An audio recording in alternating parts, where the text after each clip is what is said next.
Hey there, it's Megan, and I am so excited to be back on the Good Business Witch podcast, chatting with you, bringing you joy and encouragement in your inbox. And yeah, I've been away for a while, and you noticed, I'm sure, that we've got new branding for the podcast. So, new cover art, new music, all the things to really reflect where I'm at in my business and my journey as an individual and as a mentor and a guide to you in your business. So, we are stepping forward as a place for neurodivergent, creative, and spiritual business owners, and those who are just looking to do business in a completely different way, in a way that actually works, but is different from the typical traditional business advice. So, in that vein, today's episode is all about your intuition and how to develop your intuition as someone who's a little neurospicy, and kind of recognizing that inner voice. So this may be a review for some of you, and it may be completely new. And I just want to take a moment to invite you to tune in wherever you're at right now. If you're driving, please keep your eyes open. Please be safe. If you're walking, also please be safe. If you can take a minute to sit on a park bench, or if you're just like doing dishes or whatever, just like put the dish down, shut the water off for a second, and just tune in to where you're at right now. And give yourself a moment to relax into this space, relax into this podcast episode, and let's just dive in, shall we? All right. So intuition is one of our most valuable tools in business and in life. And a lot of folks call it a gut instinct. And the thing is we have been trained over the years, just through our conditioning, excuse me, through our conditioning, through our socialization, that we shouldn't trust our intuition. We should logic through things. Like, we should really think through things. And this is a big problem. And I'm getting intuition tingles. So I know this is legit. And I know this is the message that needs to be delivered today. Science is showing us actually that when we are confronted with a subject or an emotion, or we're presented with an opportunity, our heart tunes into that before our brains do. And you can dig into the more in-depth science of it if you want at the Heart Math Institute. However, what is so cool about that, just kind of the overview, is that they did some experiments where they presented people with something that was like emotionally stimulating, and people responded. Like, they had sensors on people's bodies, and people responded first from their heart, and then they responded in their mind. So when we're talking about intuition, it is that inner knowing, that in-depth, in touch knowing. And that comes from our higher selves. It comes from our inner voice, whatever you want to call that. I do a lot of parts work, and, we talk about all the different parts of us and the little exiles and the protectors and all that. But the one part of us that is encompassing everything and is really, who we want to be is our higher self, our inner voice. And our intuition is often the way that our inner voice speaks with us. So I'm going to tell you a quick little story about when I really should have listened to my intuition. I signed up for a coaching program that I got super excited about. I was just like, this is amazing. This is going to be great. It was a lot of money. And it was also not what I really needed at the time. I went off of like the logic behind it. It made a lot of sense, but it wasn't resonating with my heart, and it wasn't resonating with my soul.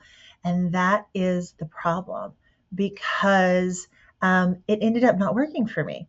So if you've ever signed up for something or you said yes to something, or on TikTok right now, they're talking about people pleasing tattoos. So like tattoos, permanent ink you get on your body that specifically, you don't love because you just kind of went along with it. You didn't want to hurt anybody's feelings, stuff like that. That is when we're not listening to our voice, when we're not listening to our intuition, and we're not tapping into what we know to be true. So, like I said, intuition, this is not a word that is unfamiliar to those of us who are very spiritual entrepreneurs and spiritual people. Excuse me. However, as we are also a little neurospicy around here, it can be very difficult to understand the difference between our intuition and like overthinking and anxiety. And one of the ways that I like to do a little differentiation test is actually to do a sway test. So if you're able to, wherever you're at, I invite you to stand up. And what's going to happen is when there is a truth spoken, your body will respond to kind of leaning forward or swaying forward. And if there's a truth or an untruth spoken, you're going to actually sway backward. So I want you to take a moment and just say aloud, say, my name is, and then fill your name in. And so what way did your body sway? It should have swayed forward. You can also do this with like muscle testing with your hands. I overthink that. So that's never really worked for me. So the sway test really works. And then say, assuming your name is not also Megan, say, my name is Megan. And I bet your body swayed back, right? So this is some inner truth, inner knowing in your body. Okay. So sometimes it can be that simple. Other times, especially for those of us who think outside the box, get really creative, or we tap into our inner knowing on a regular basis without realizing it, it can end up being more like vivid dreams or strong emotional pulls or even physical sensations. I have really learned a few things for myself that have helped me understand my intuition is at work and my guides are also present. So one of those things, and I learned this online, is when your ear kind of goes out and there's like that really high-pitched hum, and you can still hear in your ear, but it's like there's that sound. It's like one single instance of tinnitus, kind of. That I learned is that your guides are near. One of your spirit guides is close by and wants you to pay attention and listen. And so the more I'm working on that, the more I am understanding the correlation between those moments.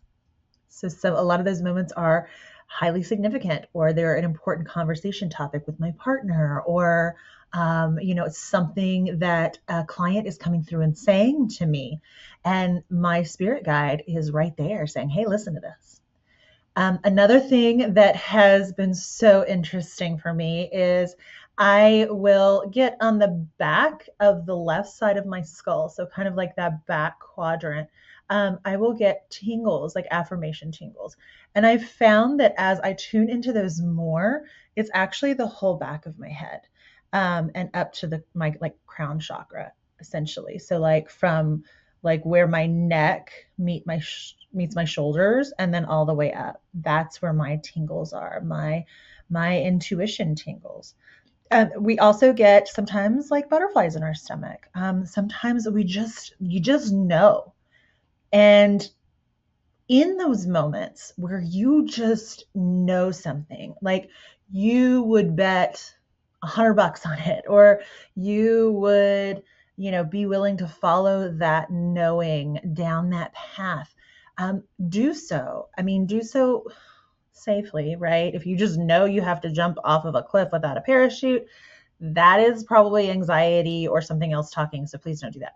But if you just know, like, you're not supposed to go to the grocery store today, like, it's fine. Don't go to the grocery store today or pick a different one or whatever. Because in my experience, when we start following those instances, we may not know why we are not supposed to go someplace. Like if I'm not supposed to go to the grocery store today, like, and there's just something in my body that's just like, you know what, just wait till tomorrow. I don't know what accident I avoided. I don't know what illness I didn't get from, a snotty 3-year-old at the grocery store that day. I don't know what didn't happen, but I do know that I'm okay. And I do know that in the past, if I've had an overwhelming urge to do something or not do something, and I chose the opposite, I have always regretted it. Now, thankfully, it's never been anything really, really huge. There was kind of an ill-advised home purchase about 20 years ago that if I were in the place I am now, back then, I would have stopped my home search because the universe kept giving me no's. But I tell you what, that has served as just a beautiful example and lesson and reminder to, take note of, like, if things are not working, I need to change my tactics or I need to change my target. And it just kind of depends on the situation, right? So kind of tapping into your intuition, it is so important, and listening to what is inside and following that, right? So a lot of times we talk about magic and spirituality, and we talk about intentions or affirmations. And the thing is we have to also have action that goes with it, right? So you can't just wish something into existence. You have to set that intention or cast that spell and then go work on it, right? So we've got to put some action in. A lot of conversation lately has been around the divine feminine and how it's receptive and how it's, more nurturing and peaceful and all that. And the thing is that's one side of the divine feminine coin. The other side is an energy that is so active and, yes, is responsive, but that response isn't passive. It is not to respond as a doormat.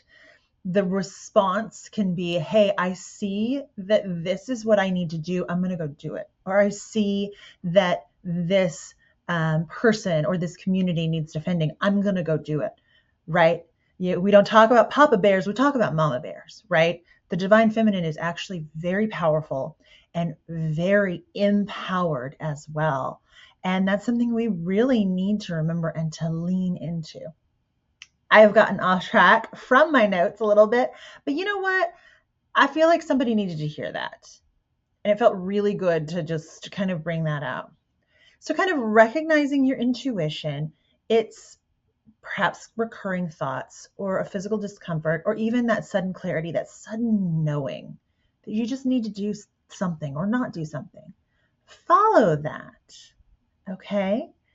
And if you have trouble doing that, I want to encourage you to find something where you can quiet your mind a little bit. Now, I never, never, ever, ever recommend like a silent meditation, okay? Because that's really hard. Now, I will say there is value in sitting silently and letting your mind wander. Like, let your mind go. I actually was receiving a massage yesterday, and I was thinking about it, and I thought, you know what? I need to do this more often on my own time, because there I am for an hour, and we chat a little bit. My massage therapist is somebody that I've been with for several months at this point. Like, so it's like, oh, how was this trip? Or, how was this? Blah, blah, blah. Little chit chat at the beginning. But after that, I am laying on this table. I am receiving care, which is so amazing. And I'm also, my mind is just wandering. And like yesterday on the table, I was thinking about my RPG that I'm running. Yes, I am running a role-playing game with my family. It is amazing. It is set in New Orleans, and it's very supernatural and lots of fun. But I was thinking about the RPG. I was thinking about an ad that I wanted to run for one of my clients. I was thinking about how I really like wearing bright lipstick. I was thinking about how Pair Eyewear has a new collection that came out today. I was thinking about Trudy, my dog. I was thinking about so many things, right? And it's okay because in those moments, that is one of the times that I get the most clarity. Shower time. One of my very good friends is like, she'll have little moments of genius and inspiration in the shower. So she's like doing things and letting her mind run. So it's really hard for neurodivergent people or very creative people to just like not think about things. So if you're going to take up meditation, I suggest either something that is a guided meditation that like allows you to kind of paint with your mind, or it is sitting in silence or sitting with some music on and letting your mind run. Because there's so much value in just letting those ideas flow, those random thoughts flow. You never know what's going to come up, but that way your intuition can start really talking to you. So within business, excuse me, you can bring your intuition into your day-to-day. So some of the easiest ways to do that, quite honestly, is to pull a card, to light a candle, to set your space kind of spiritually before a meeting, before recording an interview, doing something kind of significant and important, especially if it's like outwardly facing, right? So you're setting the intention to allow your intuition to speak, right? And so as we're talking about this, I don't want to minimize the use of data and analytics. And I know those are words, those are left brain words, blah. The thing is I was workshopping some data and analytics with a client of mine yesterday, and she was like, oh my God, I'm so overwhelmed. And I'm like, I got you. There's so many numbers out there, but you don't have to look at all of them. You have to pick what's important. So like if you are needing to hit a certain income goal in your month, well, you got to sit down and take stock of what's already coming in, what you want to make, and what that difference is, and how you're going to do it, right? That's data. That's analytics. Seeing how many people respond to a reel on Instagram or when you share TikTok, like that's analytics. It's not hard. We make it hard in our head. Now, if you do have dyscalculia, which I think I'm saying that right, which is actually something that I have, it can be more difficult, but it's not impossible.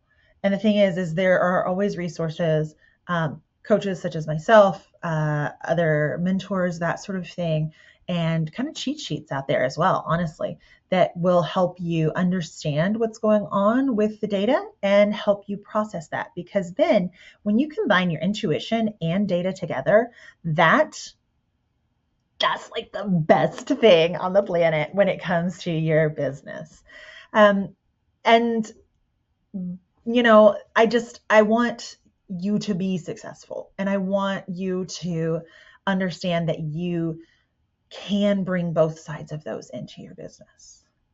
Because a lot of coaches and a lot of mentors say, you know, you got to really just like, what do the numbers say? What do the numbers say? What do the numbers say? And the thing is for those of us who are different and aren't just here for the numbers, we've got to be able to nurture that creative side of us. We've got to be able to support our ebbs and flows and energy and all that, right? So finally, I want to remind you that imposter syndrome and self-doubt, especially as you're following your intuition, are real, and they are real challenges, and they can be very difficult to overcome. And so I encourage you to create some sort of powerful word or power phrase or affirmation that works for you, or just a new belief that you are going to adopt. so that you can fall back on that when imposter syndrome pops up. So an example of that might be something like, I'm becoming a woman who is comfortable in front of the camera. So this is true, right? So you may not be comfortable in front of the camera right now, but you are becoming someone who is comfortable in front of the camera, right? Because in practicing it, in doing it, in the repetition, you are becoming. It is that whole process, right? So if you're having trouble coming up with a power statement or an affirmation, try, I am becoming, da, da, da, da, right? All right. My friends, that is what I have for you today. I'm so excited to be back. I've got all of these ideas flowing. I think I was burned out of the podcast, quite honestly. And I put all of this pressure on myself. And I'm like, you know what? It doesn't have to be this hard.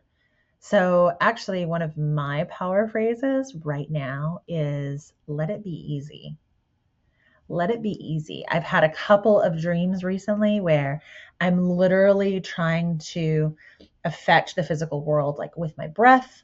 Another one was like with my mind, like telekinesis. And in every instance of these dreams, someone else in the dream looks at me and says, don't try so hard.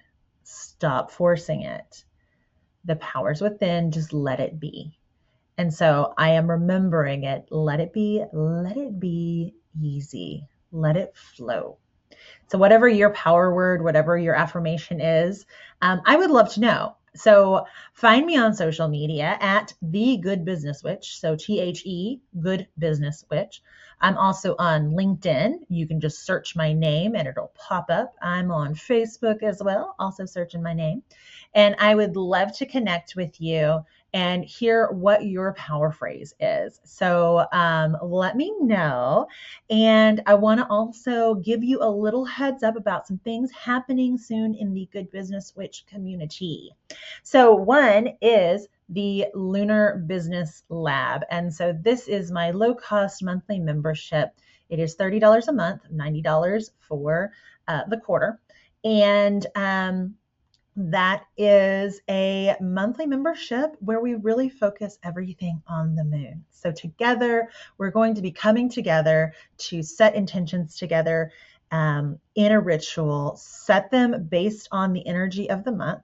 And then we are going to work together and hold each other accountable, really, as we move toward the full moon and activate those intentions, celebrate that power and give it like one final oomph with the full moon.